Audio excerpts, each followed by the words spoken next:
8학년 봄 시험 대비 필수 개점을 설명하는 동영상이에요. 이 동영상은 매년 찍을 거고 올해는 2024년이에요.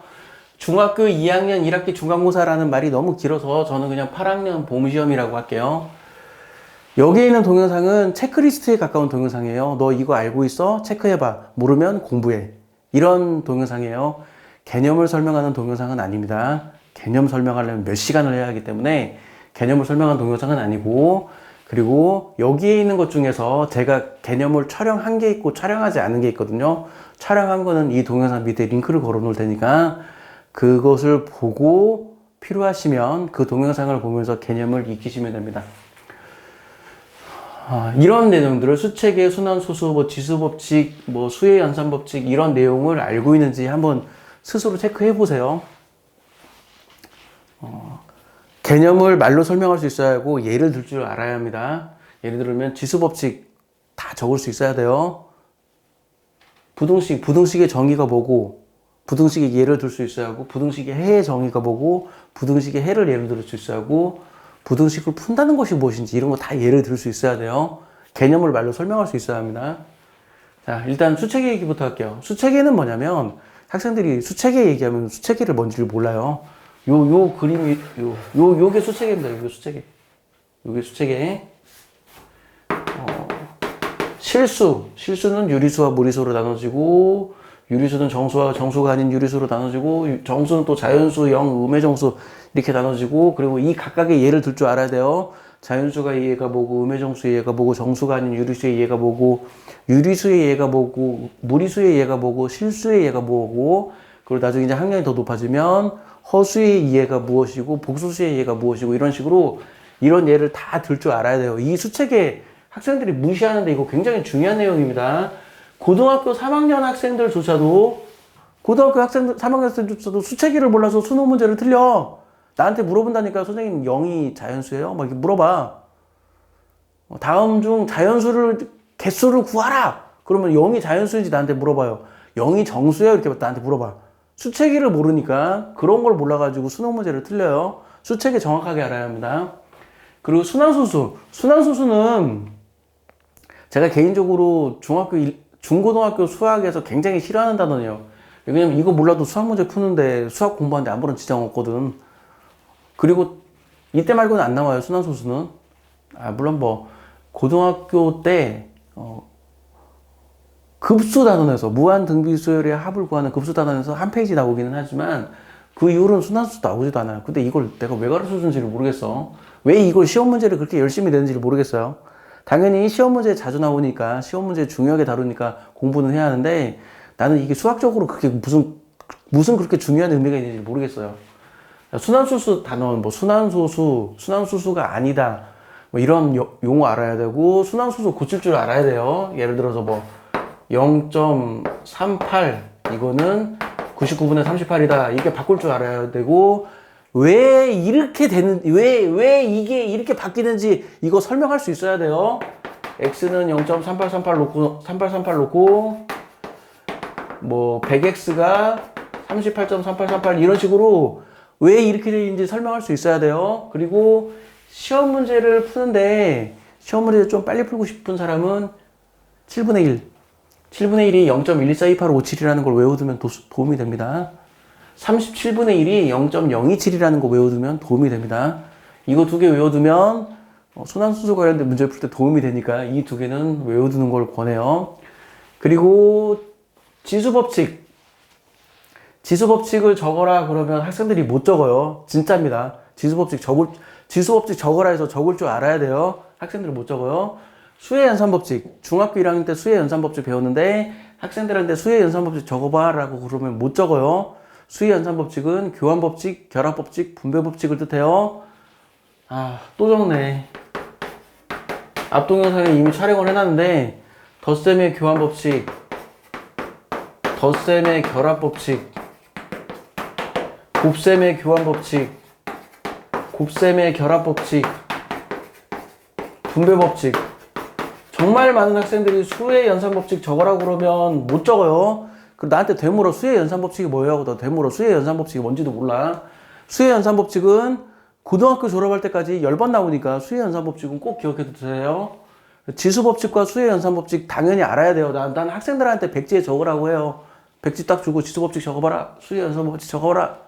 시켜요. 지금 나한테 배우고 있는 학생들은 지금 방금 이 말 들으면서 웃을 거야. 하하하. 내가 저걸 몇 번 적었던가. 한 30번 적은 것 같은데 아마 그런 식으로 웃을 거야. 진짜 제가 가르치는 학생들은 진짜 한 30번 시켜요. 30번. 30번. 수혜연산법칙 적어라. 다음 시간에 또 적어라. 다음 시간에 또 적어라. 지수법칙 적어라. 다음 시간에 또 적어라. 다음 시간에 또 적어라. 계속 적으라고 시켜. 그리고 고등학교 2학년 과정에서 음해지수를 배워요. 3의 마이너스 1제곱은 3분의 1이다. 3의 마이너스 2제곱은 3의 제곱분의 1이다. 3의 마이너스 4제곱은 3의 4제곱분의 1이다. 이런 거 배워요.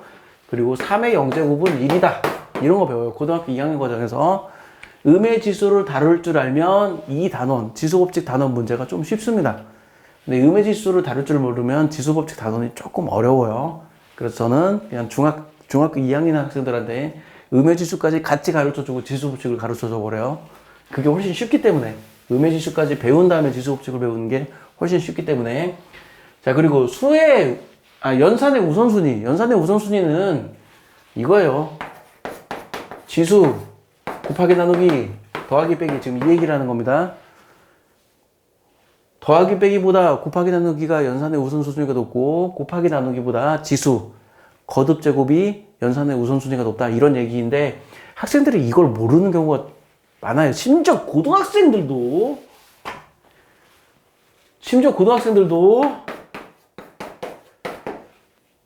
야, 이거 얼마냐? 라고 물어보면 대부분 학생들이 14라고 대답해요. 고맙게도 20이라고 대답하는 학생은 드물어요. 2 더하기 3 하면 5 곱하기 4 하면 20 이렇게 대답하는 학생들은 드물어요.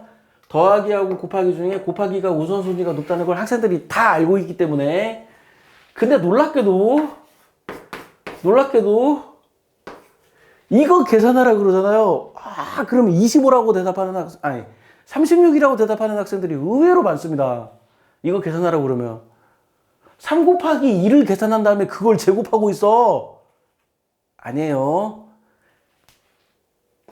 거듭제곱을 먼저 계산하고, 더하기보다 곱하기가 연산의 우선순위가 높기 때문에 곱셈을 먼저 계산하고 덧셈을 나중에 계산해야 하는 것처럼 지수 거듭제곱이 곱셈보다 연산의 우선순위가 높기 때문에 거듭제곱을 먼저 계산하고 곱셈을 나중에 계산해야 돼요. 그래서 4 곱하기 3에서 12 나옵니다. 6 곱하기 6의 제곱에서 36 아니에요. 고등학생들조차도 이거 연산의 우선순위 몰라가지고 틀린 애들이 있어. 이거 연산의 우선순위 모르면 안 돼요. 지수가 연산의 우선순위가 더 높다는 거 반드시 알아야 하고, 이거하고 파생된 내용으로 뭐가 있냐면, 야, 이거 계산하라 그러면 이거 81이라고 대답해. 그래서 내가 학생들한테 야, 이거랑 의미가 달라. 그럼 왜요? 똑같지 않아요? 막 이렇게 대답하는데 아니에요. 3의 4제곱을 먼저 계산한 다음에 마이너스를 붙여야 합니다. 마이너스 3을 통째로 4제곱하라는 건 이렇게 적어야 돼요. 이건 마이너스 3을 통째로 4제곱하라는 게 아니야. 그리고 번분수는 분수분의 분수 계산하는 방법. 이런 거 분수분의 분수 계산하는 방법. 이런 것들이 이제 번분수예요. 분수분의 분수 계산할 줄 알아야 돼요. 느끼겠지만 제가 지금 여기서 설명하는 건 뭐 엄청나게 거창한 대단한 걸 설명하는 게 아니에요. 누구나 다 알아야 할 좀 과격한 표현으로 이거 모르면 병신이지, 이런 내용들이에요. 이거 모르는 바보 멍청이가 어딨어. 이거 모르면 병신이지, 이런 내용들이에요. 제가 지금 설명한 내용들이 그런 내용들이거든요. 놀랍게도 학생들은 이걸 몰라서 수학 문제를 못 풀어요. 제가 강조합니다. 학생들은 어려운 문제를 못 풀어서 수학 문제를 못 푸는 게 아니에요. 이걸 몰라서 수학 문제를 못 풀어요. 야, 이거 모르는 놈은 병신이지, 이거 모르는 놈은 바보 천치지, 이 정도의 낮은 수준의 수학적인 지식을 몰라서 수학 문제를 못 풀어요. 그리고 저는 수학이 어렵대. 이 기초적인 걸 모르고. 강조합니다. 어려운 문제를 풀려고 애쓰지 마세요. 쉬운 것을 정확하게 익혀야 합니다. 어려운 걸 익히는 게 아니에요. 쉬운 것을 정확하게 익혀야 돼요. 제가 학생들한테 엄청 강조해요. 어려운 문제 풀려고 하지 말고 이거나 제대로 알아라. 제가 학생들한테 엄청 강조해요. 그리고 부등식의 정의, 부등식의 해, 부등식을 푼다. 이게 무슨 뜻인지 알아야 하고, 부등식의 성질을 얘기해라. 부등식의 성질 말하라 그러면 학생들이 저한테 되물어요. 그게 뭐예요? 하고 되물어요. 부등식의 성질과 세트로 이루어져 있는 게 중학교 1학년 때 배우는 등식의 성질. 중학교 1학년 때 등식의 성질 배우는데, 등식의 성질을 4개 있습니다. 등식의 양변에 같은 수를 더해도 등식은 성립한다. 등식의 양변에 같은 수를 빼도 등식은 성립한다. 등식의 양변에 같은 수를 곱해도 등식은 성립한다. 등식의 양변을 0이 아닌 같은 수로 나누어도 등식은 성립한다. 등식의 성질은 4개 있어요. 부등식의 성질은 6개 있습니다. 부등식의 양변에 같은 수를 더해도 부등식은 성립한다. 원래 책에는 부등호의 방향이 바뀌지 않는다라고 적혀있는데, 그렇게 말하면 좀 등식의 성질이랑 설명의 일관성이 떨어져서 저는 그냥 부등식이 성립한다라고 얘기해요. 부등식의 양변에 같은 수를 더해도 부등식은 성립한다. 부등식의 양변에 같은 수를 빼도 부등식은 성립한다. 부등식의 양변에 같은 양수를 곱해도 부등식이 성립한다. 부등식의 양변을 같은 양수로 나눠도 부등식은 성립한다. 이렇게 4개 있고 추가로 2개가 뭐 있냐면 음수. 부등식의 양변에 같은 음수를 곱하면 부등호 방향이 바뀐다. 정말 많은 학생들이 여기서 많이 틀려요. 정말 많은 학생들이 양변을 마이너스 3으로 나누면 부등호 방향이 바뀐다. 부등식의 양변에 같은 양수를 곱해도 부등호 방향이 바뀌고 같은 음수로 나누어도 부등호 방향이 바뀐다. 정말 많은 학생들이. 그리고 지금에나도 가끔 음수를 곱하고 음수를 나눌 때 부등호 방향 안 바꿔서 틀려요.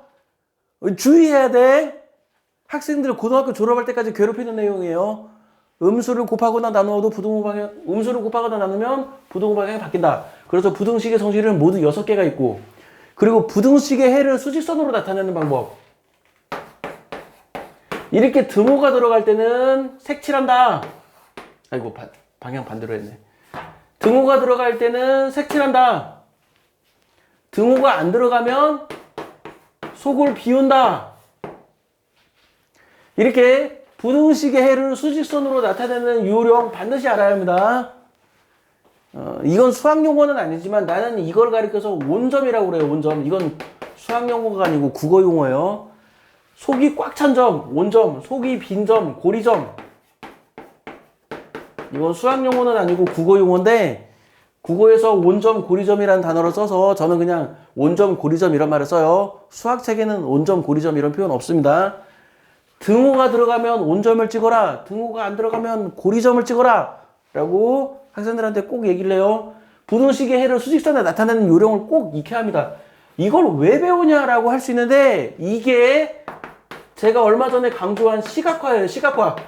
부등식의 해를 이렇게 시각화를 시켜야 문제를 쉽게 풀어. 시각화 시키지 않으면 문제를 쉽게 못 풀어요. 그러니까 부등식의 해를 수직선에 나타내는 건 반드시 익혀야 됩니다. 그리고 부등식의 활용은 제가 별로 할 말이 없어요. 왜 그러냐면 부등식의 활용은 중학교 1학년 때 1차 방정식의 활용을 제대로 배운 사람은 부등식의 활용 그냥 보너스 스테이지에 아무것도 없어. 여기 연립 1차 방정식의 활용도 마찬가지예요. 중학교 1학년 때 배운 방정식의 활용을 제대로 배운 사람은, 제대로 할 수 있는 사람은 중학교 2학년 과정 부등식의 활용, 중학교 2학년 과정 연립 방정식의 활용 그냥 보너스 스테이지야. 별거 없어. 다 똑같은 내용 나와요. 다 거리속도 문제 나오고, 소금물 문제 나오고, 소금물 농도 문제 나오고, 뭐 일을 얼마나 많이 했냐, 뭐 기느자에 사람이 몇 명 왔냐, 뭐 텐트에 몇 명이 들어가냐, 뭐 학생한테 사탕을 뭐 5개씩 나눠줄 때 다 똑같은 문제 재탕이기 때문에 기차가 다리를 통과한다는 둥, 터널을 통과한다는 둥 다 똑같은 문제 재탕이기 때문에 중학교 1학년 때 1차 방정식의 활용을 제대로 배운 사람은 2일차 부등식의 활용과 연립 1차 방정식의 활용을 아주 쉽게 풀 수 있어요. 만약에 부등식의 활용이 어렵다고 싶은 사람은 중학교 1학년 책을 다시 보세요. 중학교 1학년 1차 방정식, 문자식 단원 다시 공부하고 1차 방정식 단원 다시 공부하세요. 부등식을 공부하는 것보다 그게 훨씬 더 효율적입니다. 부등식의 활용을 모르는 사람은 그렇게 하세요. 그 다음에 보통은 대부분 학교는 여기까지가 중간고사 시험 범위일 거예요. 여기까지가 중간고사 시험 범위고, 진도가 조금 빠르면 뭐 여기까지 시험 범위일 수는 있을 텐데, 여기까지가 중간고사 시험 범위고, 이제 이거는 기말고사 시험 범위이긴 하고 진도가 빠른 학생은 한 이 정도까지 기말고사 시험 범위일 거예요. 뭐 연립방정식에 해 연립방정식을 푼다 이런 내용들을 알아야 하고 뭐 당연히 가관법 대입법 이런 내용들을 알아야 합니다. 그리고 연립방정식의 활용 뭐 특별히 할 말이 없어요. 중학교 1학년 때 제대로 배우면 굳이 어렵지 않다. 근데 학생들이 연립방정식의 활용을 정말 어려워해요. 그리고 재밌게도 이 부동식 단원하고 연립방정식 단원은 1차 함수를 알면 이거에 대한 이해도가 더 높아져요. 그래서 저는 중간고사 시험 범위는 여기까지인데 1차 함수까지는 알아두기를 권합니다. 1차 함수까지 알아두면 뭔가 새로운 시야가 트여. 1차 함수까지 배우면 새로운 시야가 트여서 연립방정식도 새로운 관점으로 뭔가 보이기 시작해요. 뭐냐면 부동식과 연립방정식을 시각화시킨 게 1차 함수예요. 그래서 진짜 말 그대로 새로운 게 보여. 1차 함수는 부동식과 연립방정식을 시각화시킨 거예요. 시각화할 줄 알면 새로운 풀이가 보이고 새로운 방법이 보입니다. 그래서 저는 1차 함수도 알아두는 걸 권해요. 시험 범위는 여기까지지만 1차 함수도 알아두는 걸 권합니다. 그리고 1차 함수에서 핵심 키워드 기울기, x절편, y절편. 학생들한테 기울기의 정의 말해라. 기울기 정의 몰라요. x절편분의 y절편 이렇게 대답하는 학생들인데 기울기의 정의는 절대 x절편분의 y절편 아닙니다. 강조해요. 그리고 뭐 아무튼 x절편, y절편 이건 뭐 지금 주제랑 상관없으니까 긴 얘기는 안 하고 그리고 1차 함수 그래프 그릴 줄 알아야 돼요. 그리고 거꾸로 1차 함수의 그래프로부터 1차 함수의 식도 구할 줄 알아야 합니다. 중학교 2학년 1학기 과정은 이제 요 내용인데 이거 기본적인 것들 중학교 1학년 때 배웠던 내용들 잘 모르면 다시 공부해야 돼요. 중학교 1학년 때 배웠던 뭐 약수, 배수, 소인수 분해, 뭐 최대 공약수, 최소 공배수, 완전 제곱수 이런 개념이 여기에 지금 순환수소 단원에서 사용되기 때문에 그런 내용 정확하게 알아야 합니다. 그래서 중학교 2학년 과정은 그냥 사실 별로 특별히 얘기해 줄 게 없어요. 이거는 너 중학교 1학년 때 제대로 배웠으면 중학교 2학년 1학기는 별거 없다. 근데 중학교 1학년 때 제대로 안 배웠어? 그러면 중학교 1학년 때부터 다시 봐. 그게 제가 하고 싶은 핵심이에요. 제가 하고 싶은 핵심. 다시 강조. 중학교 2학년 책이 어려워? 중학교 1학년 다시 봐. 그게 핵심입니다. 마칠게요.